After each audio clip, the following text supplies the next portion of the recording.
WNST, Towson, Baltimore, and WNST.net.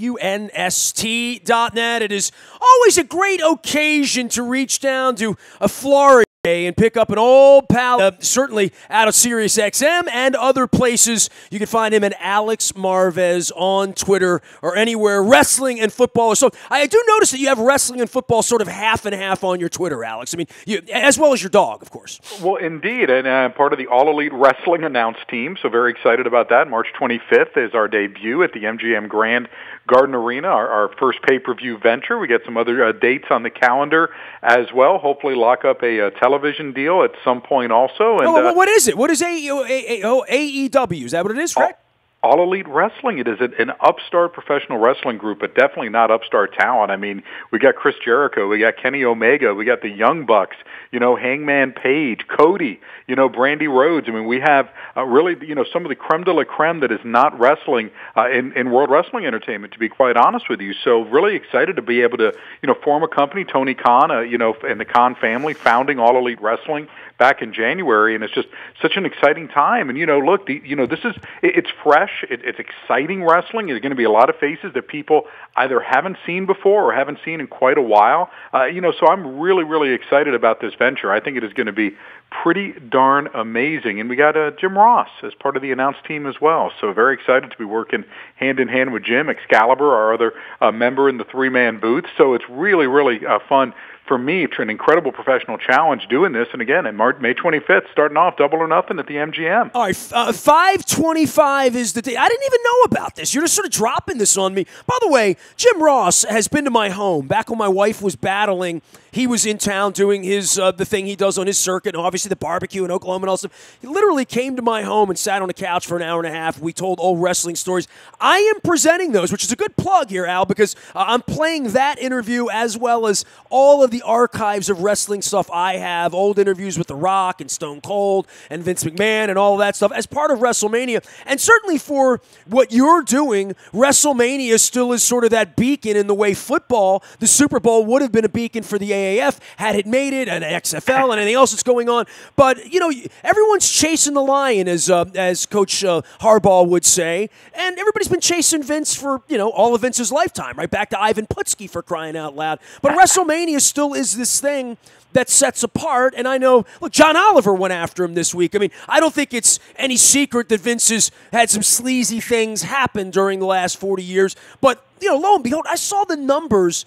It's like hundreds of billions of dollars this thing's worth when I saw the numbers, my jaw dropped down. I didn't really realize they were creating this kind of revenue. Well, they were the pioneers when it came to, putting their library of video out there and having a subscriber service. And when you have 1.5 million people or so, the number fluctuates from time to time, but being willing to spend $10 a month to have unlimited access to the WWE archives and WWE buying up the video libraries of so many other companies that have fallen by the wayside chasing Vince McMahon, you are absolutely right. And when you get a monster television deal with Fox the way that they did, I mean, they are such an extremely well-run business, and they are synonymous with professional wrestling, no question about it. But it's not a one-stop shop a la the NFL. I mean, there are other places to get professional wrestling, and it is interesting. WrestleMania week, you have so many different companies, whether they are an established brand like Ring of Honor Wrestling and New Japan Pro Wrestling, those two coming together to run Madison Square Garden the night before WrestleMania, the first non-WWE MSG show, I mean, really probably since the 1950s, I think. Wow. I mean, yeah. So this thing's still moving. This industry's still opening up. And look, MCW does a great job. Dan McDivitt here, was the reason Jim Ross is in the studio. There's enough legs there for something else to happen, maybe more so than football, right? Which is a lot more complex if you're trying to take down the NFL in any significant way, right? Well, yeah, and I mean, the startup costs are just so different as well. I mean, let's be realistic here, and that's one of the things that did the Alliance of American Football in, was just not having things properly budgeted, and the costs were enormous. I mean, you see Vince McMahon recently cashed out $276 million in WWE stock. and that money going to help fund the XFL to make sure that, you're able to handle all of the things that go with it, because there's so many things that happen in a football league. Nestor, and it's not just what you see, on TV as far as the on-field product. You're talking about, having to pay, front office folks, having to pay people that sell the tickets, having to pay the announcing crews. I mean, the officials, the equipment guys, everything that goes into this. Professional wrestling, obviously, a different type of revenue split, and the number of people involved so much smaller. But, I mean, and that's really the thing with the NFL. The only challenger legitimately, and it wasn't even really a challenger that came along, the United States Football League. It was a challenger for talent. But when it went head-to-head, tried to go against the NFL, the entire league fell apart. I mean, there You don't mind me giving Perlman a plug there, right? Pretty good book, right? Well, yeah, I know, right? Jeff Perlman wrote that book. But, you think about it, and the NFL really hasn't had a competitor to it. The World Football League started up in the 1970s. That fell by the wayside. Really, it was the AFL back in the 1960s, and that was over a talent war.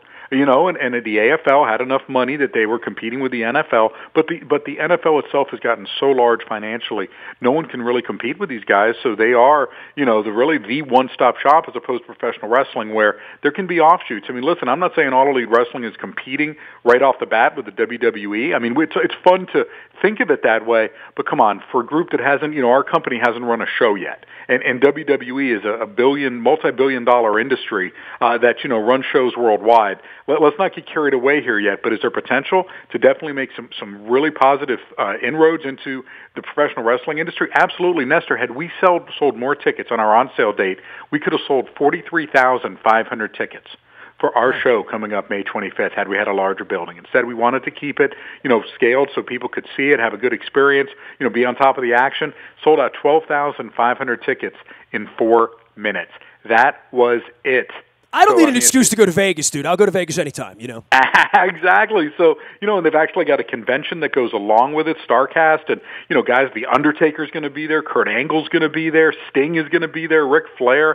I mean, some of the great stars from yesteryear combined with today, and it's really a remarkable thing. I mean, just how professional wrestling's popularity has boomed. And, Nestor, there were some folks, including the great Dave Meltzer, who I spoke with back in 2001 after the wrestling wars had ended between WCW and WWE, and he was legitimately worried about having an industry to cover and whether or not he needed to get a job back in the newspaper industry. And I told him, look, in some form or fashion, professional wrestling will always be around. And you think about it now, while it's not being digested in terms of huge television numbers on Monday night, they have really fallen quite a bit. But the hardcore audience is more willing than ever before to spend boatloads of money supporting the product, and that has been enough to carry this industry. Hey, we had a show on Monday night in D.C., Tuesday night in Baltimore, obviously WrestleMania. I'm putting together – I have an interview with Dave Meltzer that I did years ago that I found too, and all of the wrestling things that I do, I don't watch current wrestling. I mean, I'm unabashed. I mean, I only have so many hours in the day. It's hard enough to keep up with what the hell's going on in the NFL, as well as what's going on in my city, which is half burning down, and the mayor's,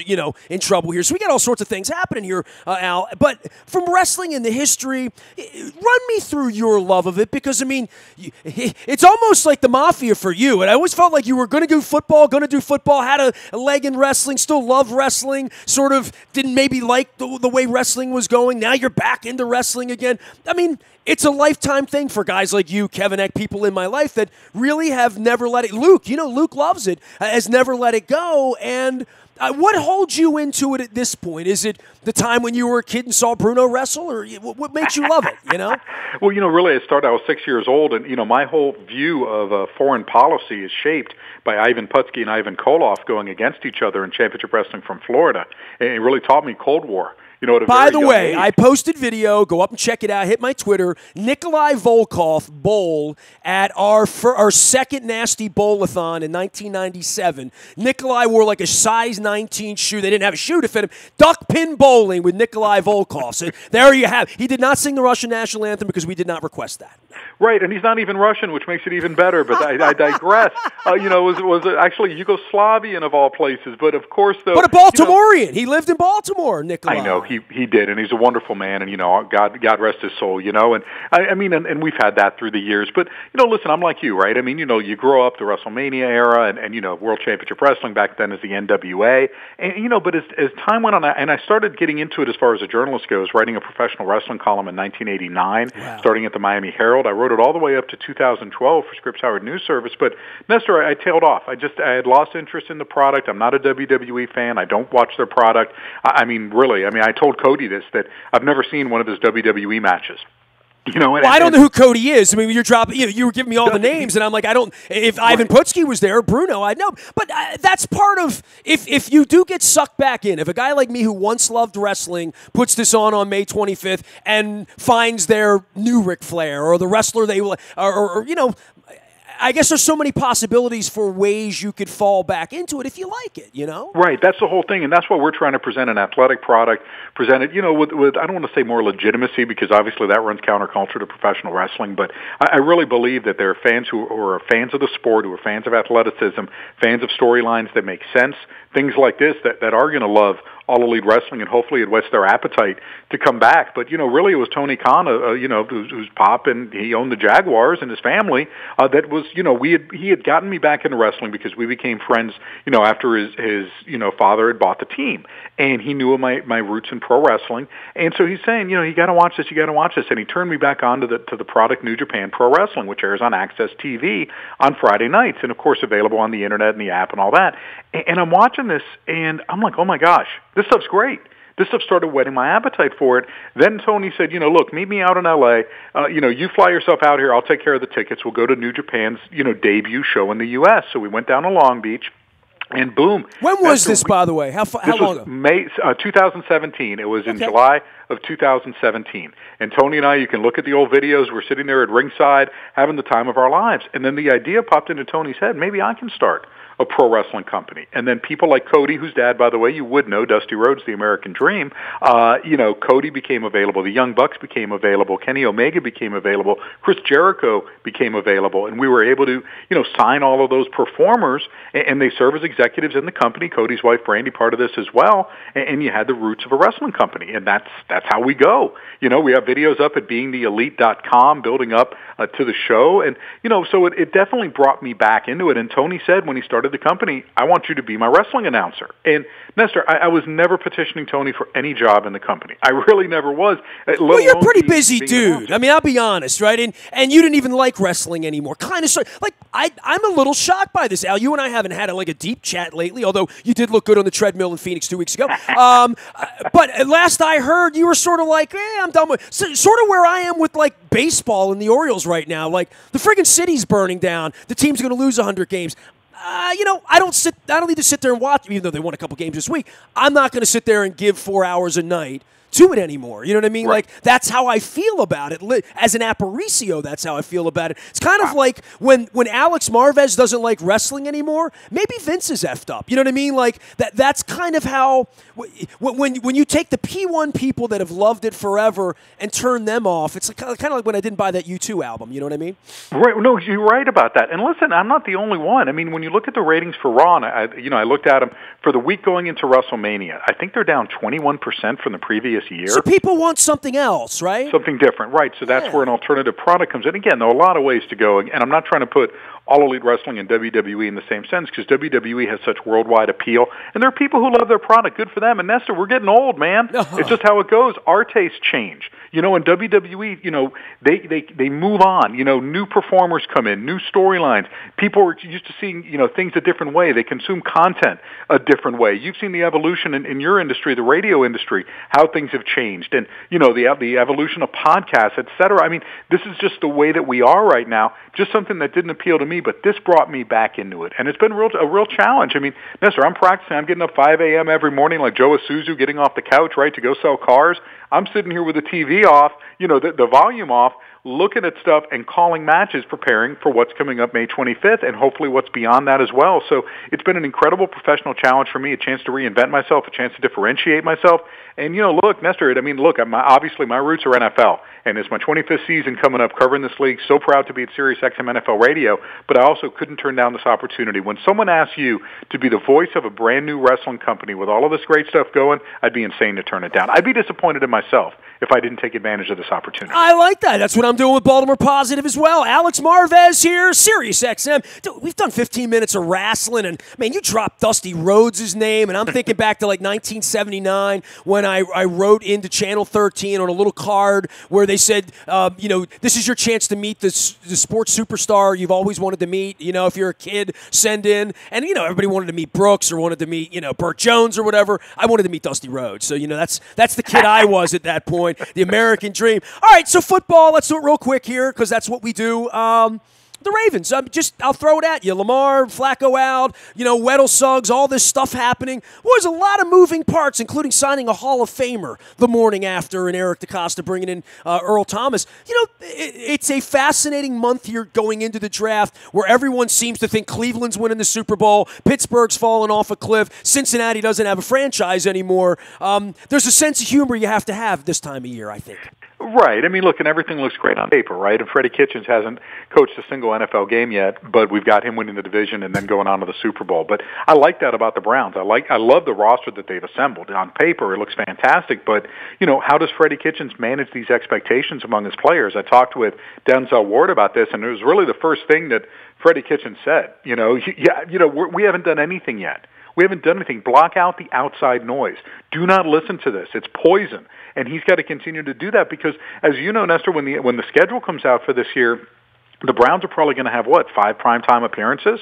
They are red hot. All of the networks want them. They're probably getting a primetime game opening week.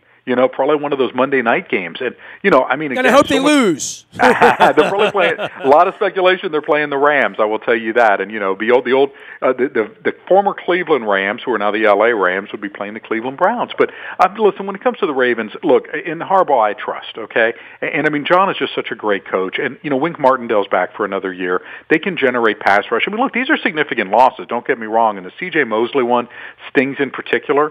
But, gosh, the Jets were just willing to blow out the market at the Mike linebacker position. So now we turn to the draft. We don't know who they're going to select yet. Is there, a Devin Bush that comes around? Maybe he fits in from Michigan. Maybe there's another player that they're scouting. I have the feeling that they can adjust. And knowing Greg Roman as well as I do, I know what a great coach that he is, and I think he can do a lot of great stuff with Lamar Jackson. I think you can open up the offense even more. It will be more diverse than what it was last year. And I'm not knocking that offense. It worked for a long period of time. We all know that there needs to be more plays in the passing game. We know that the wide receiver position needs to be addressed, but this is, again, just a typical rough and tumble Baltimore Ravens type of team on paper. And I expect them to be right back in the mix in the division. It's really a 3-team race with the Bengals trailing, and trailing far behind. Talking like binoculars to need to keep up, looking to see where these teams are. But I wouldn't say panic on the Ravens, but there is a reset going on, no question about it, because of some of these losses this team has suffered in the Lamar Jackson situation. Well, and I guess the reboots are always hard, right? It's hard when everybody has a Mosley, Suggs, Flacco, Weddle jersey in their closet to now say, who are these guys? It is a real reboot in a way we've never seen around here, from Ogden and Ray Lewis through Reed and Nada and Suggs and then Flacco. There was just incredible stability here. There still is with the coaching and obviously in the front office, but the names are changing. You're going to need a scorecard here, maybe not as much as with the Orioles, but certainly a pretty significant scorecard, and they're about to add maybe a dozen new players here through the draft, too. Right, and listen, and you mentioned Earl Thomas, and I don't want to give short shrift on him. The money that would have gone to C.J. Mosley, well, probably goes to Earl Thomas, right? And so you add what you're talking about, a guy, I don't know, I wouldn't pencil him into the Pro Football Hall of Fame quite yet. I still, because if I mention his name in the same sentence as Ed Reed, Ed to me is just, so far above, at this point, but Earl's still got some football to play. And look, a lot of it's not Earl's fault. These are injuries that he suffered along the way. But he is, if he's able to regain his former form, he is an elite level safety. And, Eric Weddle was really good. This guy could be even better. And so that's something that's really strong for the Ravens. And listen, this coaching staff knows who's good. They know what a Matt Judon can do. They expect him to take the next step in his game, right, and to step up. It's just like at the wide receiver position, where they're, John says that he's got a couple young guys that he really thinks can help this team out. I know they had 2 mid-round draft picks last year. One of them spent the entire season inactive. The other one was on injured reserve. Those guys, though, what John saw in the preseason, he's projecting, and this is what NFL teams do. I mean, when you don't know the big names, people get all nervous, right? But you have to trust in the people who are running this team. And the Ravens, listen, and Ozzie Newsome's still around, and that's the great part. He's a resource to Eric DeCosta. John and Eric share the same vision when it comes to selecting players. As you know, Nestor, contrary to some media narratives, these guys get along really, really well, and they are moving together in the right direction. Come on. If they didn't get along really well, right, there would have been a change. It would have been very, very easy. I spent the day with Coach Billick on Tuesday visiting all of our partners. We put some funny pictures up at a Strategic Factory with Coach in a pink boa. You can go check those out on Twitter. And we talked about it. If John wanted to go to Miami or Green Bay or wherever, this was John's opportunity to say, look, let's kiss and say goodbye, get draft picks, whatever it is. They had that opportunity. The fact that the coaching staff and the front office survived this, probably for guys like you and I that work at that level, we understand that's how you are New England, that's how you are Pittsburgh. Throwing the coach over the top of the boat, this has probably been the worst time to do that. And I saw the 8 new coaches in the room last week, Alex. There's nobody there that I'd rather have, leading the ship than John Harbaugh around here. Right, and the other thing too is that look, sometimes, and we've seen this with coaches where the argument is that the message gets stale, right? So maybe change isn't so bad.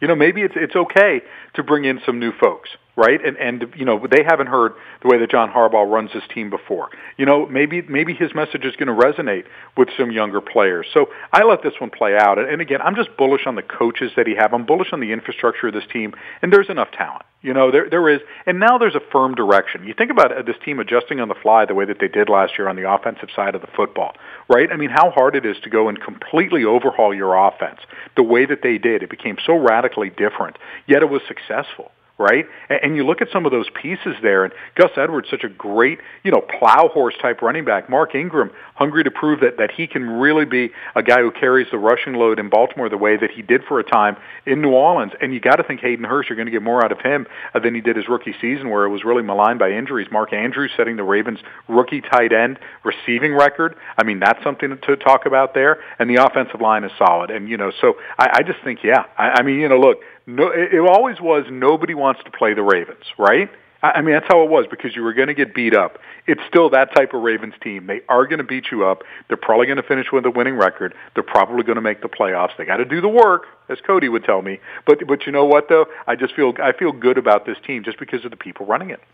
He is Alex Marvez. He's part wrestling and part football, and on any given day he can do both. Out on Twitter. The events begin on May the 25th, and you will be calling the action left to right on your television dial. I wish you good success with this, and obviously a new venture and something that's near and dear to your heart. I hope that 10 years from now somebody comes to me and asks me to be involved in baseball when I like it again. You know what I mean? Right, exactly. You know what? Rekindles that passion, gets the juices flowing, gets you out of your comfort zone a little bit. You grow professionally at an older age. I love that sort of stuff. It's an incredible opportunity. Trust me, teams are going to come calling. I can hear the Bowie Bay Sox in the background, actually, right?